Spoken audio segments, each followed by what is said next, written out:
Today, let's dive into the protests sweeping across the eastern region of the Democratic Republic of Congo as demonstrators voice their grievances against alleged external interference and support for rebel groups. We are going kickstart with a recap of previous events.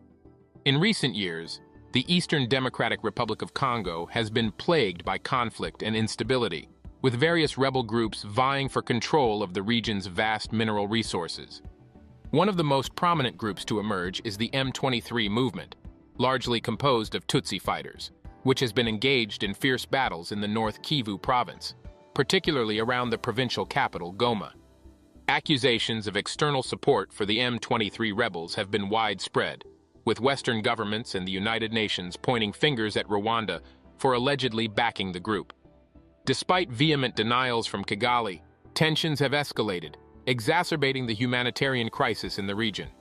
No. Let's have a look at the background story of the crisis. The conflict in eastern Congo has deep-rooted origins, stemming from decades of political instability, ethnic tensions, and competition over valuable natural resources. Since the 1990s, the region has been plagued by violence and unrest, fueled by the presence of numerous armed groups and external interference. The emergence of the M23 movement, named after a peace agreement signed on March 23, 2009, has further complicated the situation. Comprised largely of Tutsi fighters, the group has been accused of committing atrocities against civilians and destabilizing the region. Finally, today's topic.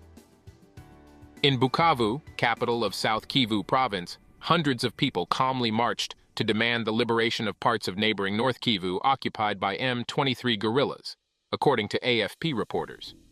M23, or March 23rd movement, a largely Tutsi group, has been on the offensive over the past 2 years in North Kivu, with combat recently intensifying around the provincial capital, Goma. The years pass, the dead, the suffering, and the trauma multiply in this part of the country, said Adrian Zawadi, president of a local civil society organization, who added that it must end. Western governments and the United Nations accuse Rwanda of supporting the M23, though Kigali denies the claim. Demonstrators called for the closure of borders with Rwanda and Uganda, which has also been accused of supporting the rebels. Some also called for the severance of relations with the United States, France, and Britain for their presumed connivance with Rwanda. A similar demonstration in Kisangani and Shopo province called for a declaration of war against Rwanda and the end of diplomatic relations with allegedly complicit Western countries. Several hundred women on Wednesday marched in the capital Kinshasa to call for an end to the war, while a few youths burned cars and tires outside Western embassies and United Nations offices.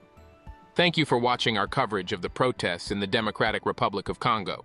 Stay informed and engaged with the ongoing developments in the region. Don't forget to like, share, and subscribe for more updates on this critical issue. Together, we can make a difference. Until next time, take care.